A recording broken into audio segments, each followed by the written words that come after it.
যুবক আমারে বলতে লাগলো, হুজুর ছোটবেলায় 6 বছর বয়সে আমি বাবারে হারাইলাম। আমার বাবারে আমি হারাইয়া আমি এত পরিমাণে পাগল ভাড়া হয়ে গেলাম। মাত্র 6 বছর বয়স। আমার মায় মনে মনে চিন্তা ভাবনা করে আমি অন্য স্বামীর গলে আমার জীবন সুন্দর হয়ে যাবে, জীবনটাকে সুন্দর করতে পারবো।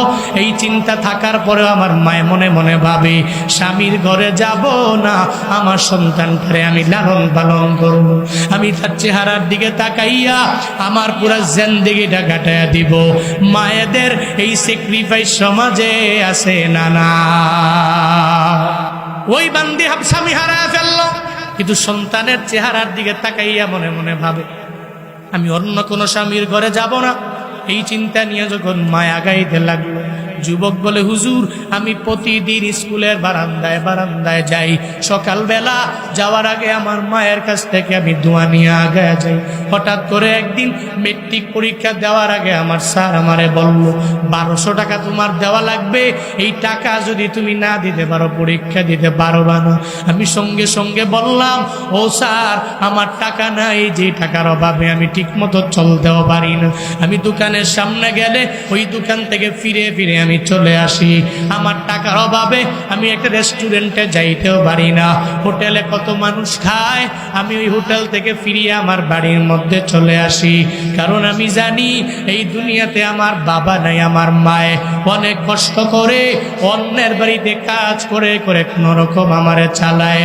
আমি যদি মায়ের দরবারে বলি, ও মা আমারে 1200 টাকা দাও, আমার মায়ের মনের ভিতরে এত পরিমাণে কষ্ট হয়ে যাবে, আমার মায়ের চেষ্টা করবে, অন্যের বাড়ি যাবে, চাকরি করে কষ্ট করে আর পরে টাকা জোগাড় করে আমারে দিবি।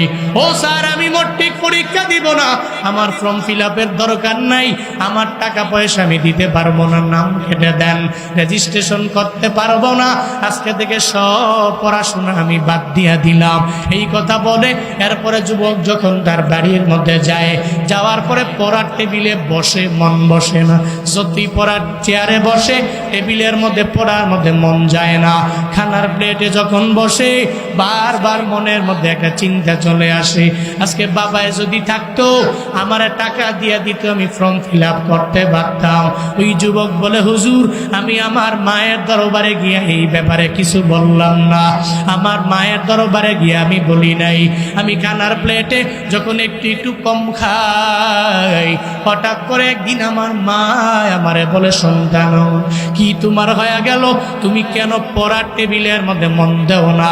ও সন্তান আমার, কেন খানার প্লেটে মন বসে না তোমার? মায়ে তো জানে রে, আল্লাহ মায়ের অন্তরের মধ্যে এমন একটা রাডার ফিট করে দিয়ে দিলেন, মায়ে জানে, দুনিয়ার কেউ জানে না রে বাবু। তোমার বাবাও বলতে পারে না কেন মন খারাপ করে তুমি খানার প্লেটের মধ্যে বসো না, তুমি পড়ার টেবিলে কেন যাও না, কেন কেন তোমার মনটা এত আনসান হয়ে গেল, তোমার বাবাই বলতে পারবে না। তোমার মায়ে তো জানে, এই যে ব্রাহ্মণবাড়িয়ার কত যুবকেরা প্রবাসের মধ্যে সময় কাটায়, থাকে সৌদি আরব, থাকে মালয়েশিয়া, থাকে সিঙ্গাপুর, দুবাই, গালফের এমন কোন রাষ্ট্র নাই যেই রাষ্ট্রের মধ্যে ব্রাহ্মণবাড়িয়ার যুবকেরা যায় না। দেখবেন মা যখন টেলিফোন দেয়, ইমুতে হোয়াটসঅ্যাপে ভিডিও কলে কথা বলে, সঙ্গে সঙ্গে কথা বললেই চেহারাটা দেখায় বলতে পারে। মা বলে দেয়, সন্তান রে তুমি মনে হয় সকালবেলার খাবার খাও নাই, দুপুরে তুমি খাও নাই, কেন যেন তোমার চেহারাটা এত পরিমাণে শুকায়া গেল। মারে সন্তান বলা লাগে না, অটোমেটিক মায় বলে দিতে পারে। মায়ের অন্তরে এমন একটা হালাত দুনিয়ার কেউ করে দেয় না, একজন করে দিছে, চিল্লা বলো তার না, কেউ জানে না। কে জানে? মায় জানে।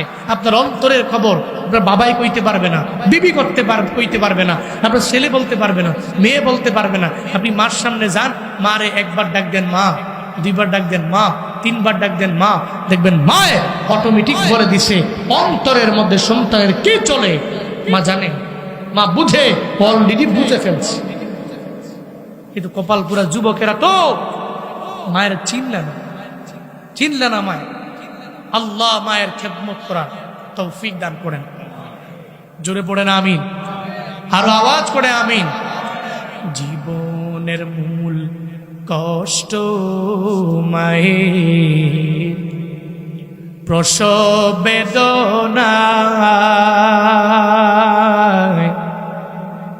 সাত আসমান সাত জমিন তখন মায়েরই মাথা।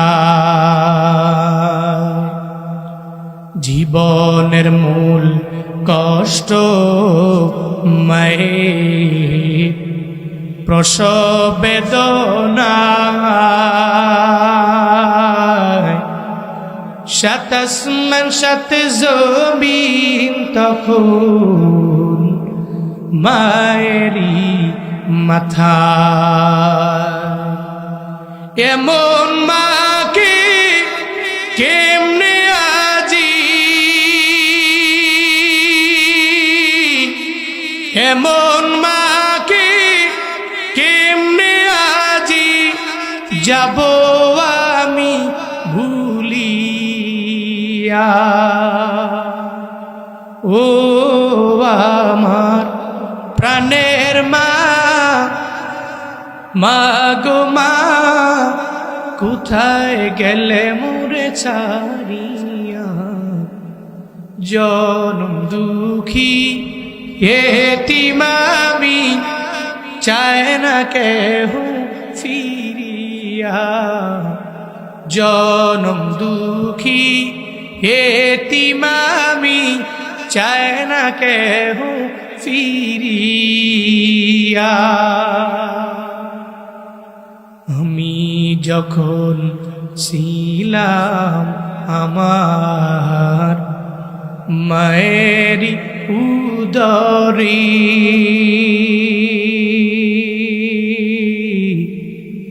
চলাফেরা করতেন যে মায় কত কষ্ট করি। আমার সুন্দর মুখ দেখে মায়ের, আমার সুন্দর মুখ দেখে মায়ের ব্যথা যায় দেয় হাসায়া। ও আমার প্রাণের মা, মা গো মা, কোথায় গেলে মোরে ছাড়িয়া। জনম দুঃখী এতিম আমি, চায় না কেহ ফিরিয়া। জনম দুঃখী এতিম আমি, চায় না কেহ ফিরিয়া।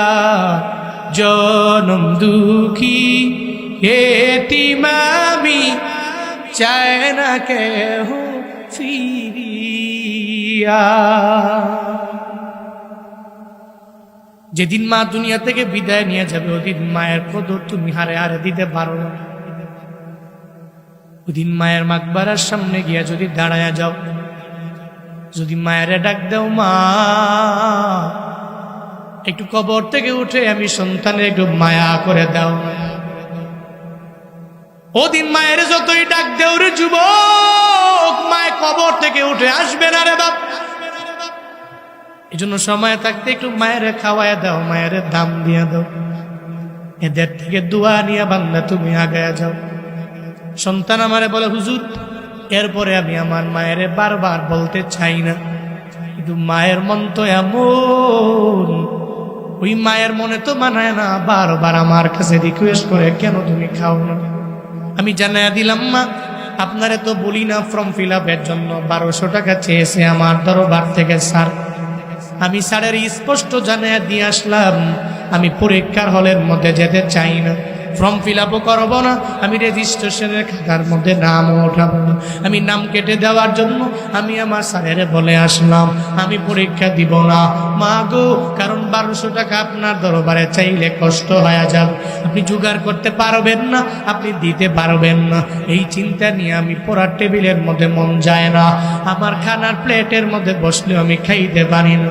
মা সন্তানের কয়ে দাঁড়াও, আমারে সময় দাও, আমি এই ঘর থেকে অন্য একটা ঘরের মধ্যে যাই। মা ওই ঘর থেকে অন্য একটা ঘরের মধ্যে নিয়ে একটা মাটির ব্যাংক আইনা দেয়। আয়েশা বলে, সন্তান রে, এই মাটির ব্যাংকটা ভেঙ্গে দেখ, মাটির ব্যাংকটা ভেঙ্গে দেখ, এটার ভিতরে কয় টাকা জমানো আছে। যদি টাকা সুন্দর করে পাও, তাহলে এসএসসি পরীক্ষাটা দেওয়ার জন্য স্কুলে যাবা, তোমার ফর্ম ফিল আপের জন্য টাকা হয়ে যাবে।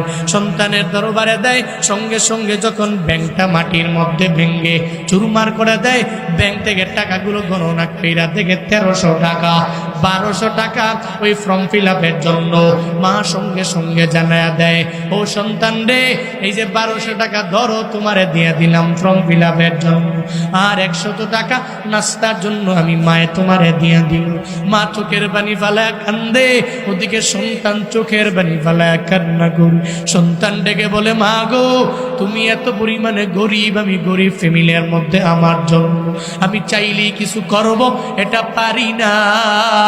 আমি চাইলেই তো হোটেলের মধ্যে যা খাইতে পারি না, আমি ব্যাংক ভেঙ্গে এরপরে টাকাগুলো নিয়ে তো ফর্ম ফিল আপের জন্য দিয়ে দিতে পারি না।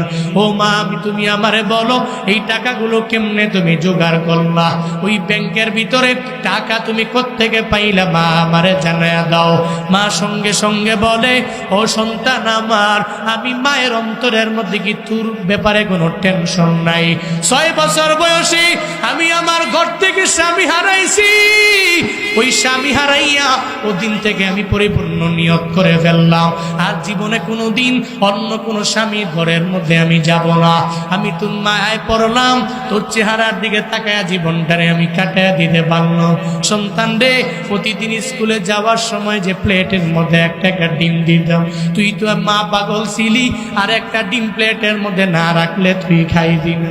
আমি মায়ে খাবো, এরপরে তুই খাবি, এজন্যই বাহানা করে তুই স্কুলে যাইতা। ওই প্লেটের মধ্যে 2টা ডিম আমি ঠিকই রেখে দিতাম রে সন্তান। তবে ওই 2টা ডিমের ভিতরে একটা ডিমকে সিদ্ধ করতাম, আর একটা আমি করতাম না। একটাকে আমি সুন্দর করে সিলে তোরে খাওয়াইতাম, আর একটা ডিম আমি মা খাওয়াইতাম না, কথার বাহানায় বুলাইয়া দিতাম। একটা ডিম খাওয়াইয়া আমি তোর স্কুলের মধ্যে পাঠাইতাম, আর একটা ডিম বিক্রি করে করে বাজারের মধ্যে যাইয়া এই ব্যাংকের ভিতরে প্রতিদিন কিছু কিছু টাকা করে আমি মা জমায়া রাখছি।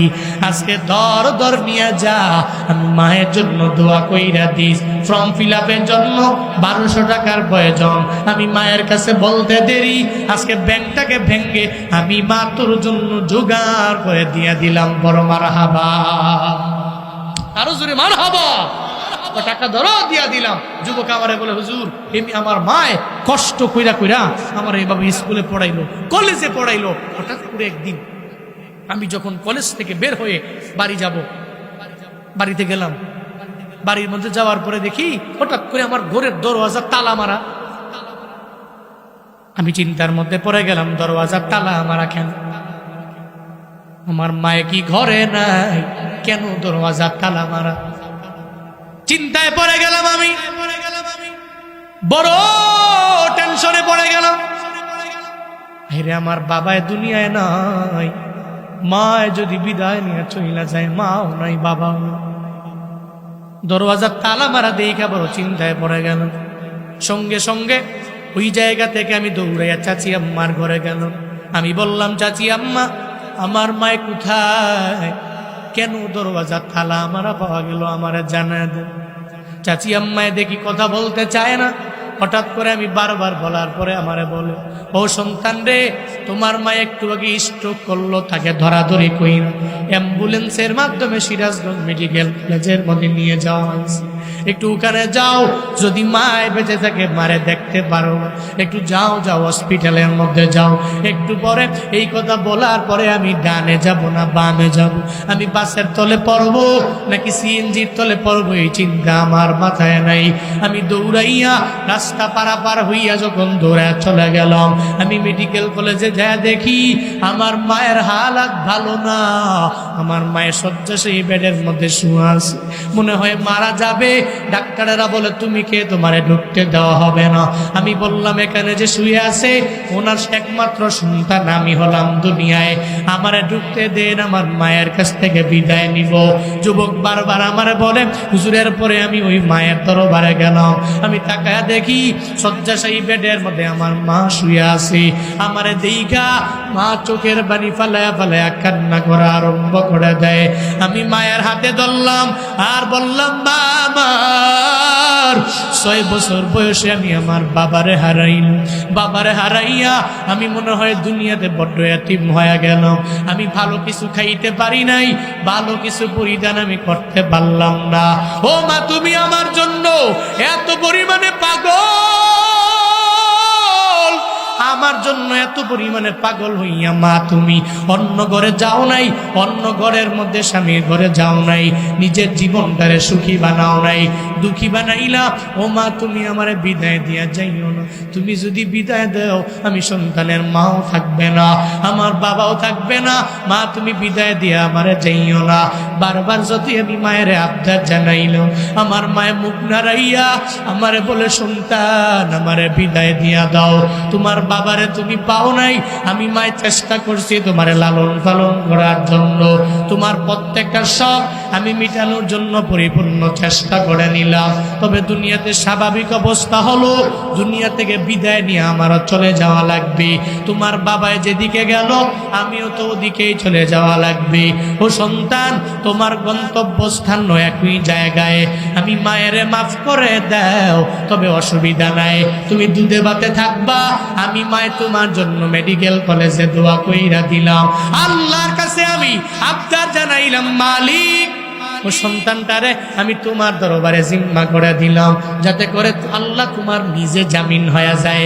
মেডিকেল কলেজে এই যে মায় আমারে আমার কপালের মধ্যে ধইরা হাতটা নাড়াইয়া মুখটা নাড়াইয়া রবের দরবারে আবদার জানাইলো, হুজুর আজকে আমি এত টাকা পয়সার মালিক হয়ে গেলাম, বাড়ি গাড়ির মালিক হলাম, কিন্তু আমার বাড়িতে গেলে মেডিকেলে গেলে আমার মায়ের কথা মনে পড়ে। আমি এখন চাইলেই তো আমার মায়েরে একটা দামি ফ্ল্যাটের মধ্যে রাখতে পারতাম, মায়ের জন্য একটা এক্সট্রা প্রাইভেট কার আমি কিনে দিতে পারতাম, কিন্তু আমার কপাল খারাপ, আমার এখন মাও নাই বাবাও নাই। ও ব্রাহ্মণবাড়িয়ার যুবকেরা, এখন থেকে নিয়ত করে নাও রে বাবা, মরণের পরে তুমি মায়ের জন্য কান্না করলে লাভ নাই। মরণের পরে 40 দিন পরে জিয়াফতের অনুষ্ঠান তুমি করলা, কিন্তু মরণের আগে মায়ের দাম দাও নাই, চিকিৎসাও দাও নাই। এই কপাল পুরারা জীবনে কোনোদিন এমন করা যাবে না।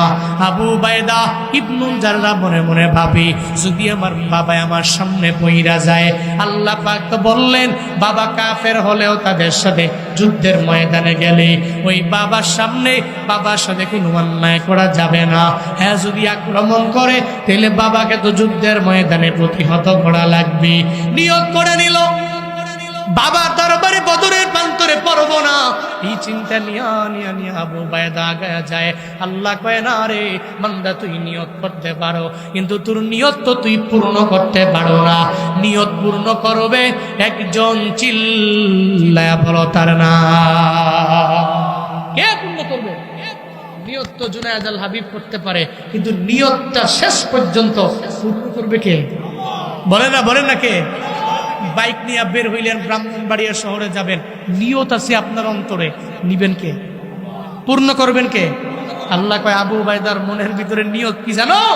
বাবার সামনে যাতে বদরের পান করে না পড়ি, অন্যজনের সামনে পড়বো, এদের সাথে যুদ্ধের ময়দানে যুদ্ধ করব, কিন্তু বাবার সামনে পড়বো না। এই নিয়ত নিয়ে আগায়। আল্লাহ কয় তুই নিয়ত করছ বাবার সামনে পড়বি না, আমি আল্লাহ তো তোরে বাবার সামনেই ফেলবো। সুবহানাল্লাহ, জোরে পড়বেন না, আরো আওয়াজ করে পড়বেন না।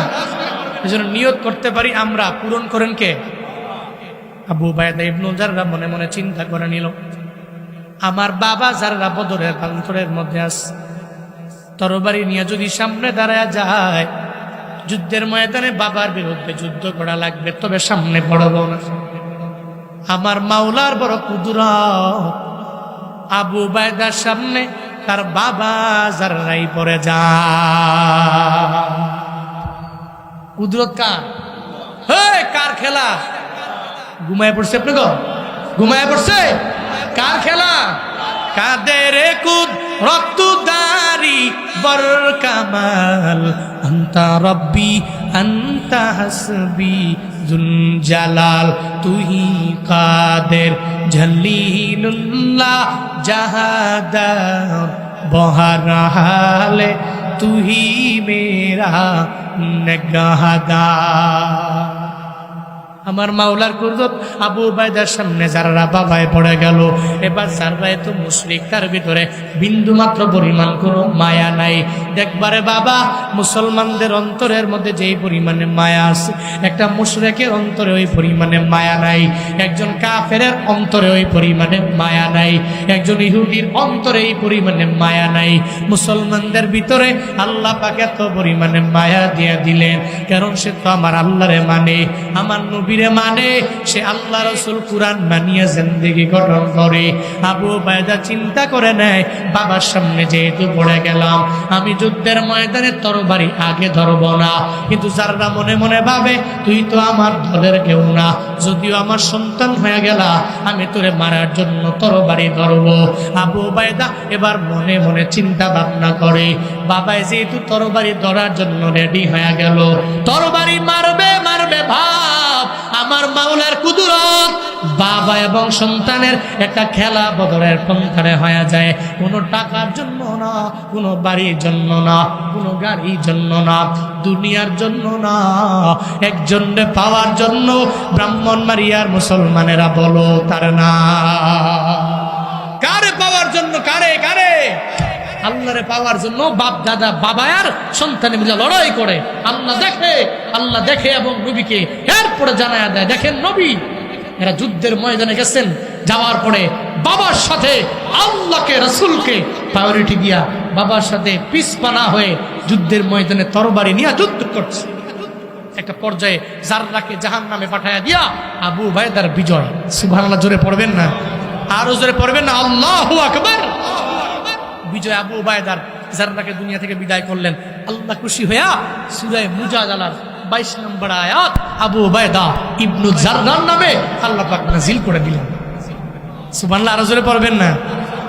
ওয়ালা তাজিদু কওমাই ইউমিনুনা বিল্লাহি ওয়াল ইয়াউমিল আখির ইউওয়াদুনা মান হাদাল্লাহ ওয়া রাসূলা ওয়ালাউ কানু আবাহুম আও আবনাহুম আও ইখওয়ানাহুম আও আশীরাতাহুম। আল্লাহ পাক জানায়া দিলেন, ওয়ালা তাজিদ, আপনি পাবেন না, মুমিনদের একটা সম্প্রদায় আছে যারা আল্লাহর প্রতি ঈমান আনে, আখিরাতের দিনের প্রতি ঈমান আনে। জীবনেও কোনোদিন আপনি এদের পাবেন না। এরা যুদ্ধের ময়দানে যাইয়া আল্লাহ এবং রাসূলকে যারা মানে না, এদের সাথে সুন্দর আচরণ করে আপনি জীবনেও কোনোদিন পাবেন না। ওয়ালাউ কানু আবাহুম, যদি এদের সামনে এদের বাবা দাদা, বাবা দাদার বাবা দাদার বাবা, এরপরে যদি সামনে দাঁড়ায় যায়, এরপরেও যুদ্ধের ময়দানে ঝাঁপিয়ে পড়ে, আও আবনাহুম, যদি সন্তানগুলো সামনে দাঁড়ায়, এরপরেও যুদ্ধের ময়দানে আল্লাহ রাসূলের বিরুদ্ধে এরা যায় না। এদের সামনে যদি আও ইখওয়ানাহুম, এদের ভাইগণ যদি দাঁড়ায় যায়, এরপরেও চিন্তা করে না, ওই ভাইয়ের বিরুদ্ধে যুদ্ধের ময়দানে এরা ঝাঁপিয়ে পড়ে, আল্লাহ এবং রাসূলের বিরুদ্ধে যায় না। আও আশীরাতাহুম, তাদের ক্লোজ রিলেটিভ যারা আছে, আত্মীয় স্বজন যারা আছে, সামনে যদি দাঁড়ায় যায়, আল্লাহ এবং রাসূলের বিরুদ্ধে যায় না, বরং নিজের ক্লোজ রিলেটিভের বিরুদ্ধে যুদ্ধের ময়দানে জানায়া যায়। আল্লাহ নবীরা জানায়া দেয়, কেন এরা এমন করে জানেননি? উলাইকা কাতাবা ফি কুলুবিহিমুল ঈমান ওয়া আইয়াদাহুম বিরূহিম মিন। আল্লাহ পাক বলেন, এরা কেমন করে, এমন করে কেন? আল্লাহ জানায় দিলেন এদের অন্তরের মধ্যে আমি আল্লাহ ঈমানটারে লিপিবদ্ধ করে দিলাম। পড়েন সুবহানাল্লাহ। এদের অন্তরে আমি আল্লাহ কাতাবা ফি কুলুবিহিমুল ঈমান, তাদের অন্তর সমূহের ভিতরে আমি ঈমানটাকে লিপিবদ্ধ করে দিলাম। সুবহানাল্লাহ জোরে পড়বেন না? এদের অন্তরে ঈমানকে লিপিবদ্ধ করার কারণে যুদ্ধের ময়দানে এরা বাবাকে প্রায়োরিটি না দিয়া আল্লাহ এবং রাসূলকে প্রায়োরিটি দেয়। ওয়া আইয়াদাহুম বিরূহিম মিন, তাদের অন্তরের যে কল্পটা আছে, যে রুট আছে, আমি আল্লাহ নিজে কুদরতি হাতে তো ওখানে সঞ্চালন করে দিয়েছি। সুবহানাল্লাহ। বাড়ি যে কয়েন নাকি ডিপ ফ্রিজে রাখছেন ঠান্ডার দিন? পড়েন সুবহানাল্লাহ। আরো জোরে সুবহানাল্লাহ। কি গুনাহ হইছে নাকি? হ্যাঁ গুনাহ হইছে। ডান কাদের ফিরিস্তা সঙ্গে সঙ্গে আমল নামায় 10টা নেকি উঠায় দিয়েছে। সুবহানাল্লাহ ওয়ালহামদুলিল্লাহ লা ইলাহা ইল্লাল্লাহ লা ইলাহা। তুমি বাঁচাও তুমি মারো, অবিরত ক্ষমা করো। তুমি বাঁচাও তুমি মারো, অবিরত ক্ষমা করো। ধরার যেইজন তাকেই ধরো, ধরার যেইজন তাকেই ধরো। তোমার মুঠোয় সবই আল্লাহ। সুবহানাল্লাহ লা ইলাহা ইল্লাল্লাহ সুবহানাল্লাহ লা ইলাহা ইল্লাল্লাহ।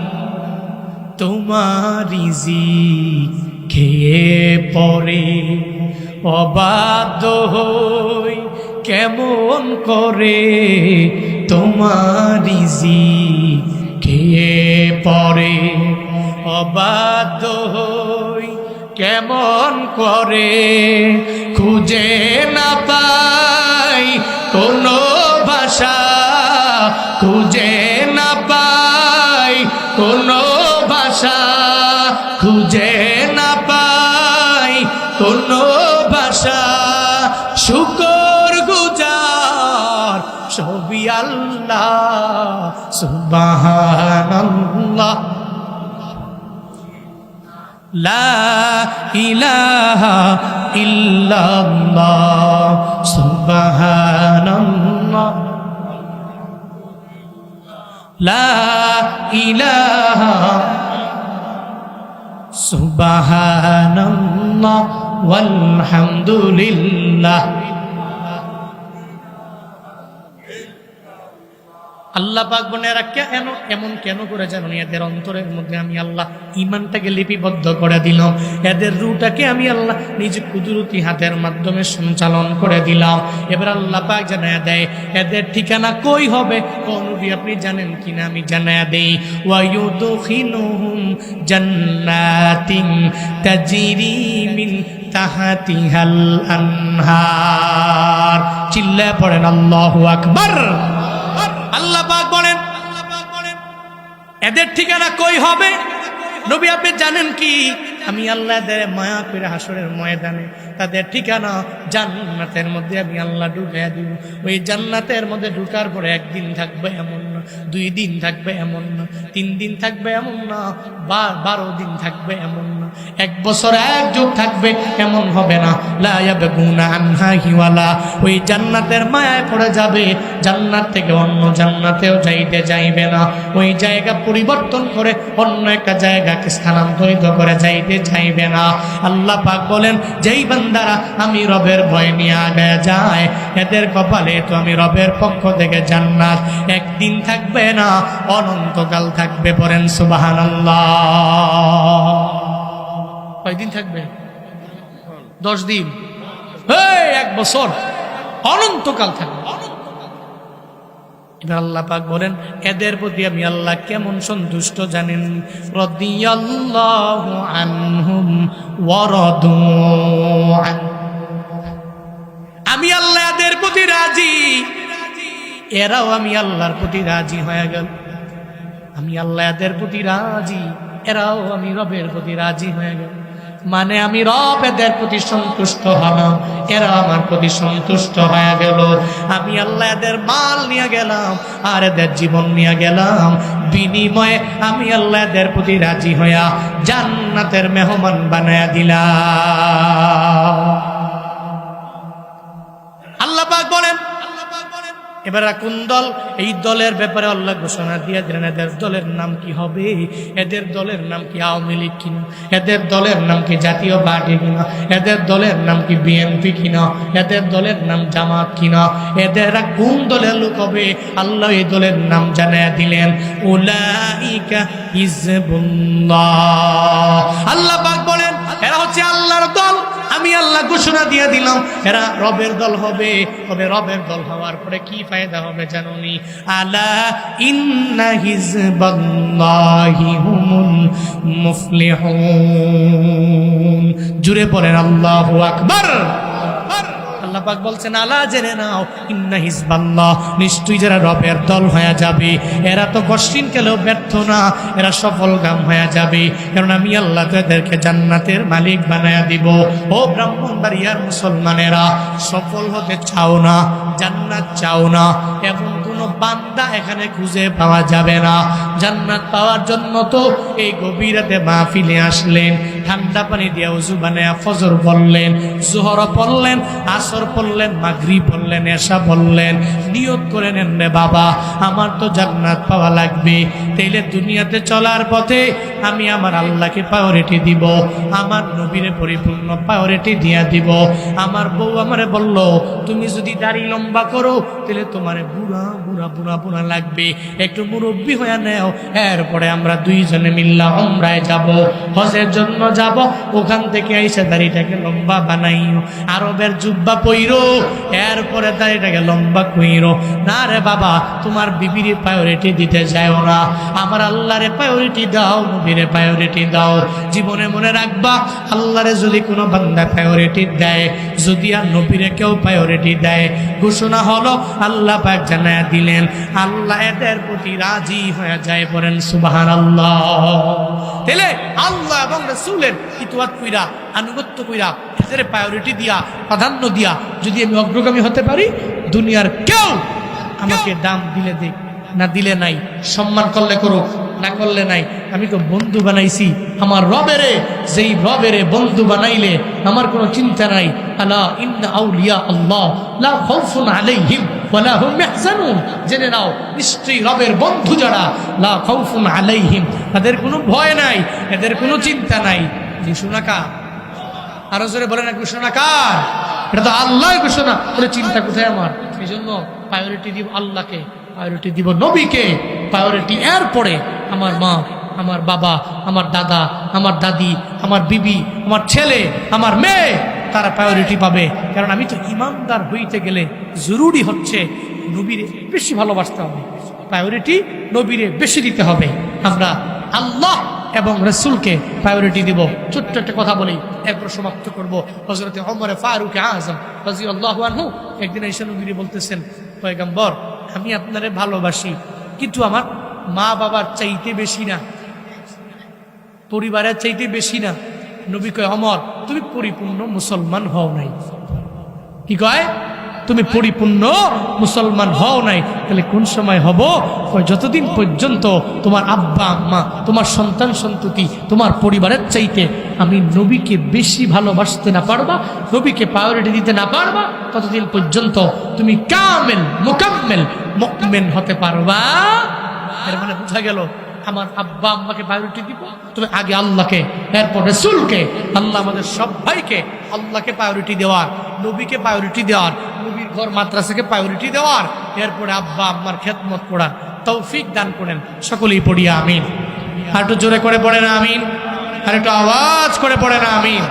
কেউ আসেননি, মুসাফির মানুষ, মুসাফির হাতে দিবেন। এই মাদ্রাসার জন্য রিকোয়েস্ট করেছে আমার কাছে, কে আছেন জুনায়েদ আল হাবিবকে ফিরাইয়া দিবেন না? হুজুর আমার আব্বা নাই, থাকলে তো আমি খাওয়াইতাম, মায় নাই, থাকলে আমি খাওয়াইতাম। আমি 1000 টাকা অথবা 500 টাকা অথবা 2000 টাকা এই মাদ্রাসার জন্য আমি নবীর ঘর মাদ্রাসায়, এখানে হুফাজে কুরআনরা পাগড়ি নিবে, পড়াশোনা করবে। কি আছেন 1 নম্বরে আব্বা আম্মার প্রেমিক একজন, যে হুজুর আমি 5,000 টাকা দিব, 2,000 টাকা দিব, 1,000 টাকা দিব, 500 টাকা দিব, আমার অ্যাবিলিটি এমন আছে। 1 নম্বরে কে সেই মা বাবা পাগল ব্যক্তি জনাব মোহাম্মদ মুজাম্মেল সাহেব, উনি নগদ দিয়েছেন। আব্বা আম্মা আছেন? আব্বা নাই, আম্মা আছেন। আব্বার রুহের মাগফিরাতে, মায়ের হায়াতে বরকত হবে, এই উদ্দেশ্য নিয়ে নগদ দিয়েছেন 1,000 টাকা। আল্লাহ কবুল করেন, সকলেই পড়ি আমিন। জুড়ে পড়েন আমিন। আল্লাহ কবুল করে নেক, মঞ্জুর করে নেক। এই দানকে উসিলা করে আল্লাহ বাবার কবরটাকে এই মুহূর্তে জান্নাতের বাগান বানিয়ে দিক, মায়ের হায়াতে আল্লাহ বরকত দান করুক। তারপর কি আছেন যে হুজুর আমি আমার আব্বা আম্মার জন্য নবীর ঘর মাদ্রাসায় এই 500-1,000 টাকা কুরবান করে দিলাম। কে আছেন? 2 নম্বরে আল্লাহর পক্ষ থেকে রহমত প্রাপ্ত ব্যক্তি। 2 নম্বরে কে আছেন? হ্যাঁ, দোয়া হয়ে যাবে, দোয়ার আগে আপনারা দিবেন। কে আছেন? কয়েকজন ব্যক্তি একটু আব্বা আম্মার প্রেমে, নবীর প্রেমে 500-1,000 টাকা কুরবান করতে পারবেন না? 2 নম্বর কেউ নাই? হ্যাঁ, পরে দিলেও চলবে। এখন শুধু নাম লেখা, হাত তুলেন, হুজুর আমি পরে দিয়ে দিব। কে আছেন 2 নম্বরে? হ্যাঁ, নাই? আর একজন ব্যক্তিও